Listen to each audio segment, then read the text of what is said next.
தமிழக அரசியல் வரலாறு இதுவரை கண்டிராத ஒரு விசித்திரமான சூழ்நிலை நிலவுகிறது. தாவேகாவிற்கு ஆதரவளிக்கும் விஷயத்தில் திருமாவளவன் தடுமாற செய்கிறார். ஒருவேளை தாவேகாவிற்கு ஆதரவளிக்க மறுத்தால் விசிகாவிற்கு மட்டுமல்ல திமுகவிற்குமே பெரிய சிக்கல் என்கிறார்கள் அரசியல் நிபுணர்கள். விசிகாவும் இடதுசாரிகளும் இப்போது எடுக்கக்கூடிய முடிவுதான் திமுகவின் எதிர்காலத்தையும் விஜயின் வெற்றியையும் தீர்மானிக்கப் போகின்றது. இந்த சதுரங்க ஆட்டத்தில் இப்போது கிங் மேக்கர் இடத்தில் இருப்பது விசிகா மற்றும் இடதுசாரி இயக்கங்கள் தான். இன்று 108 இடங்களுடன் தனிபெரும் கட்சியாக நிற்கும் விஜயின் தாவேகாவிற்கு வெறும் 6 எம்எல்ஏக்களின் ஆதரவு தேவைப்படுகிறது. இதில் விஜய் தனக்கு ஆதரவு தருமாறு விடுதலை சிறுத்தைகள், சிபிஎம், சிபிஐ கட்சிகளிடமே கேட்டும் இருக்கார்.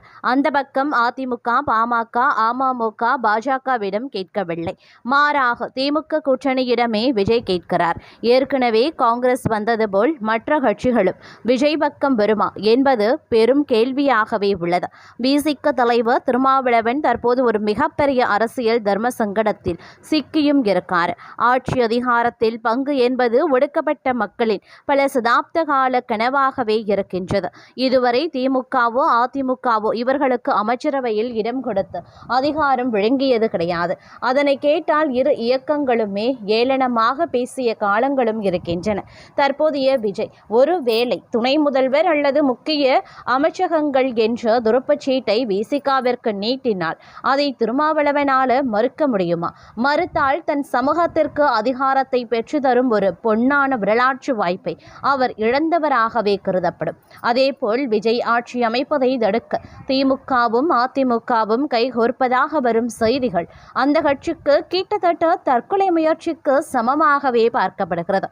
ஏனெனில் ஒருவேளை இரு கட்சிகளும் ஒன்றாக சேர்ந்து ஆட்சி அமைத்தால் வலுவான எதிர்கட்சி விஜய் அமருவார். அடுத்த தேர்தல் நடந்தால் நிச்சயம் விஜய்க்கு சாதகமாக மாறும். மொத்தமாக திமுக அதிமுகவிற்கு பாதகமாகிவிடும். அத்துடன் விஜயை தடுக்க அதிமுகவிடம் சரணடைந்தார் திமுக தனது சுயமரியாதை பிம்பத்தை முற்றிலுமாகவே இழக்கும். இது அடுத்த தேர்தலில் திமுகவை வாஷ் அவுட் செய்ய வழிவகுக்கும் என்று அரசியல் நிபுணர்கள் எச்சரிக்கிறார்கள். எம்ஜிஆர் எப்படி தனது திரைபிம்பத்தின் மூலம் ஒரு மாபெரும் அரசியல் புரட்சியை செய்தாரும் அதையே என்று விஜய் நிகழ்த்தி காட்டியிருக்கிறார். அதிமுகவின் வாக்கு வங்கியில் கை வைத்து அந்த கட்சியை 100 இடங்களில் டெபாசிட் வாங்க முடியாத அளவிற்கு வளர்ந்த விஜயின் வேகம் திராவிட கட்சிகளின் 50 ஆண்டு கால சாம்ராஜ்யத்திற்கு சவாலாகவே மாறியுள்ளது. விசிகாவும் இடதுசாரிகளும் இப்போது எடுக்கக்கூடிய முடிவுதான் தமிழகத்தின் எதிர்காலத்தை தீர்மானிக்கப் போகின்றது என்பது மறுக்க முடியாத உண்மை. விஜய்க்கு ஆதரவு அளித்தால் தமிழகத்தில் ஒரு புதிய கூட்டணி ஆட்சி மலரும். விசிக்கு வரலாற்றில் முதல் முறையாக அதிகாரத்தில் அமரும். ஆதரவளிக்க மறுத்தால் விஜய் வேறுபடியின்றி அதிமுக பக்கம் சாயக்கூடும். அப்படி நடந்தால் காங்கிரஸ் கூட்டணியை விட்டு வெளியேறும்.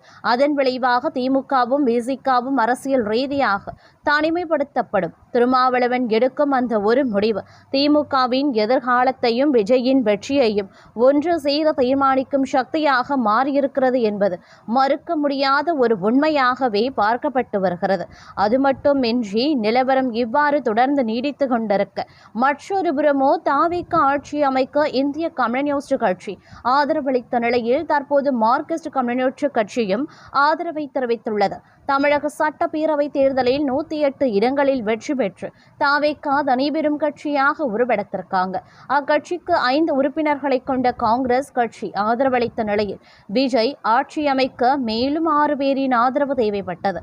ஆட்சி அமைக்க அழைக்க கோரி ஆளுநரிடம் தாவேகா தலைவர் விஜய் கோரிக்கை வைத்த நிலையில் பெரும்பான்மைக்கான பட்டியலை அளிக்குமாறு அவர் கேட்டிருந்தார். இந்நிலையில் விசிக, சிபிஐ மற்றும் சிபிஎம் கட்சிகளிடம் தாவேகா ஆதரவு கேட்டிருந்தது. இதனை அடுத்து ஆலோசனை நடத்திய கம்யூனிஸ்ட் கட்சி தாவேகா ஆட்சி அமைப்பதற்கு நிபந்தனையற்ற ஆதரவு வழங்குவதாக அறிவித்திருந்தது. அதனைத் தொடர்ந்து மார்க்சிஸ்ட் கம்யூனிஸ்ட் கட்சியும் தாவேகாவுக்கு ஆதரவு வழங்குவதாக அறிவித்துள்ளது. இரு கட்சிகளுமே ஆதரவு கடிதங்களையும் அளித்துள்ளன. மார்க்சிஸ்ட் கம்யூனிஸ்ட் கட்சியின் சார்பில் கீழ்வேலூரில் போட்டியிட்ட லதா மற்றும் பத்மநாதபுரத்தில் போட்டியிட்டு செல்லசாமி ஆகியோர் வெற்றி பெற்றனர். இந்திய கம்யூனிஸ்ட் கட்சியின் சார்பில் துறைப்பூண்டியில் போட்டியிட்ட மாரிமுத்து மற்றும் தளியில் போட்டியிட்ட ராமச்சந்திரன் ஆகியோர் வெற்றி பெற்றனர். இடதுசாரிகள் ஆதரவு தெரிவித்த காரணத்தால் தாவேகாவின் ஆதரவு 116ஆக உயர்ந்துள்ளது. இந்த நிலையில் தாவேகா ஆட்சி அமைக்க மேலும் 2 உறுப்பினர்கள் ஆதரவு மட்டுமே தேவை. இந்த சூழ்நிலையில் 2 உறுப்பினர்களை கொண்ட விசிக இன்று மாலை தங்களின் முடிவை அறிவிப்பதாக சொல்லியிருக்கிறதும் குறிப்பிடத்தக்க ஒரு விஷயமாகவே பார்க்கப்பட்டு வருகிறது. அது மட்டும் இல்லாமல் தங்களிடம் யாரும் ஆதரவு கேட்கவில்லை, யாருக்கும் நாங்கள் ஆதரவு தருவதாகவும் இல்லை என பாஜக மாநில தலைவர் நயினார் நாகேந்திரன் தெரிவித்திருக்கார். அதிமுக திமுக இணைந்து ஆட்சி அமைக்க உள்ளதாக தகவல் பரவிய நிலையில் தமிழ்நாட்டில் புதிய அரசை அமைப்பதற்கான எந்த ஒரு முயற்சியிலையும் பாஜக இணையாது என விளக்கம் அளித்துள்ளார். தமிழக சட்டமன்ற தேர்தலில் 108 தொகுதிகளில் வெற்றி பெற்று தனிபெரும் கட்சியாக தாவேகா உருவாகியிருக்கும் நிலையில் தனிபெரும் பான்மை பெற்றிருக்கக்கூடிய நிரூபிக்க இயலாத சூழல் தாவேகாவுக்கு நிலை பெற்றிருக்கிறது.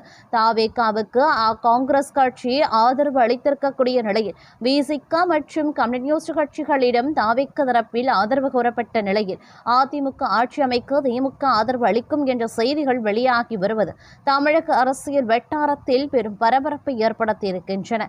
2 முறை விஜய் ஆளுநரை சந்தித்து ஆட்சி அமைக்க உரிமை கோரிய நிலையில் ஆளுநர் அர்லேக்கர் இதுவரை ஆட்சி அமைக்க அழைப்பு விடுக்கவில்லை.